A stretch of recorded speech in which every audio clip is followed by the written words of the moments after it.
Assalamualaikum warahmatullahi wabarakatuh. Perkenalkan, nama saya Fitra, Fakultas Sains dan Teknologi, jurusan Teknik Informatika kelas C, NIM 60200120069. Nah, di sini saya akan menjelaskan materi logika informatika.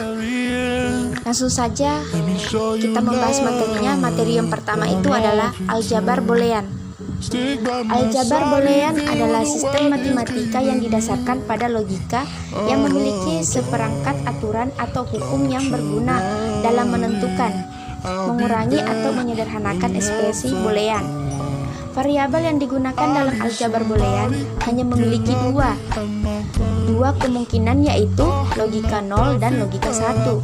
Tetapi ekspresi jumlah yang variabel yang dihasilkan tak terbatas, yang semuanya dilabeli secara individual untuk mewakili input ke ekspresi. Adapun tabel kebenaran, Anda bisa lihat.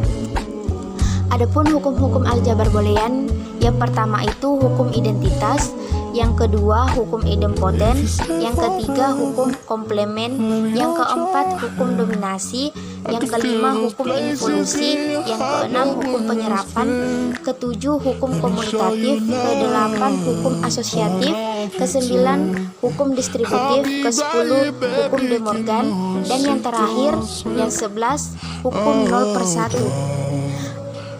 Adapun contoh aljabar boolean yang disederhanakan, A kali dalam kurung A kali B tambah C. Penyelesaiannya A dalam kurung A kali B tambah C sama dengan A kali B tambah A kali C sama dengan A kali B tambah A kali C sama dengan A kali dalam kurung B tambah C. Gerbang logika memenuhi aturan main aljabar logika atau aljabar boole atau sistem biner. Kenyataannya, aljabar boole hanya mengenal 3 operasi dasar, yaitu OR, AND, dan NOT.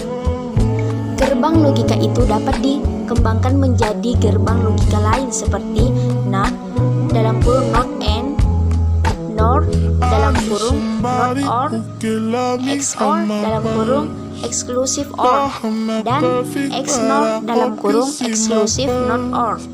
Gerbang logika memiliki satu atau lebih masukan dan hanya memiliki satu keluaran. Hubungan antara keadaan keluaran dan semua kombinasi keadaan masukan ditunjukkan melalui tabel kebenaran.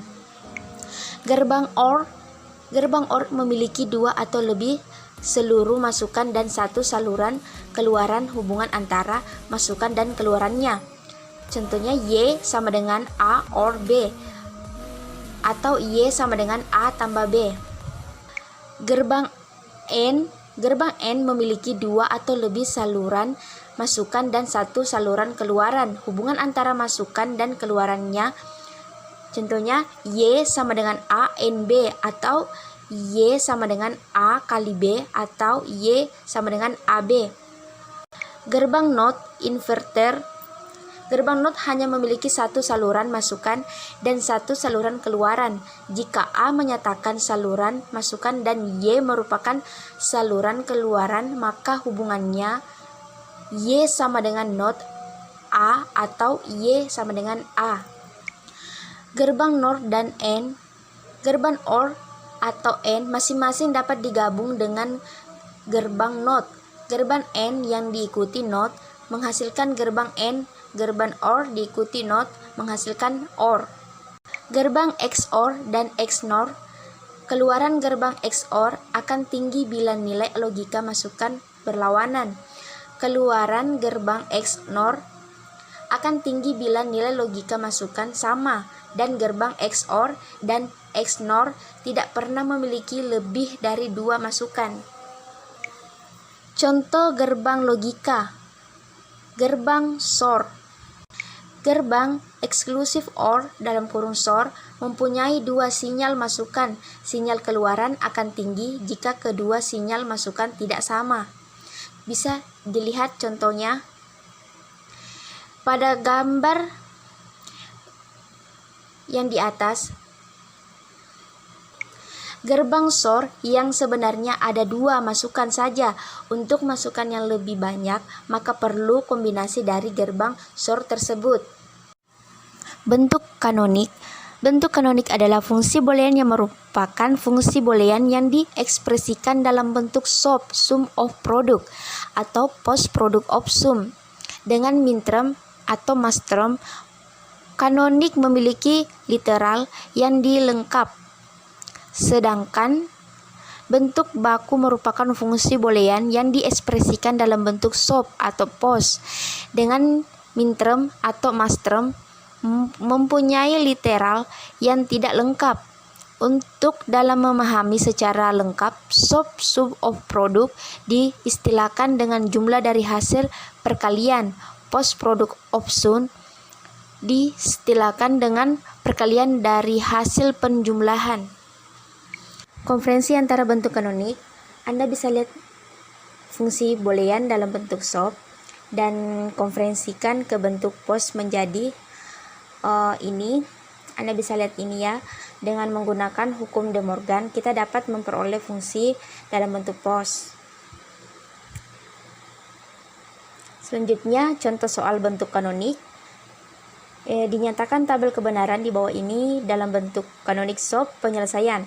SOP kombinasi nilai penuh yang menghasilkan nilai fungsi sama dengan 1. Anda bisa lihat ini contohnya. Oke, selanjutnya peta Kernaung. Peta Kernaung atau Kernaung map atau K-map adalah suatu teknik penyederhanaan ekspresi aljabar boole.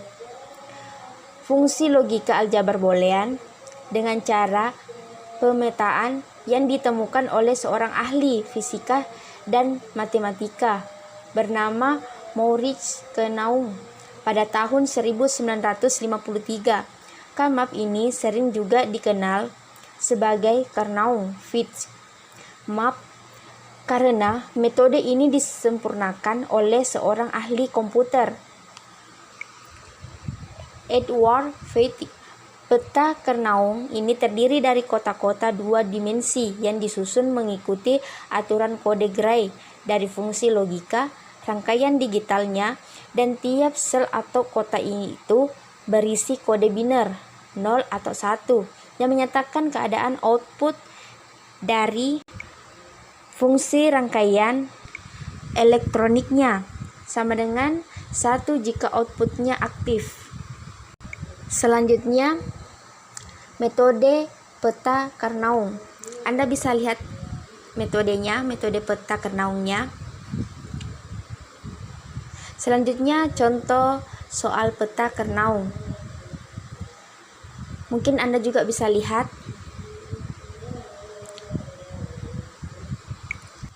Mungkin sampai di sini yang saya sampaikan materinya. Semoga bermanfaat. Saya ucapkan wabillahi taufiq wal hidayah. Wassalamualaikum warahmatullahi wabarakatuh. Terima kasih.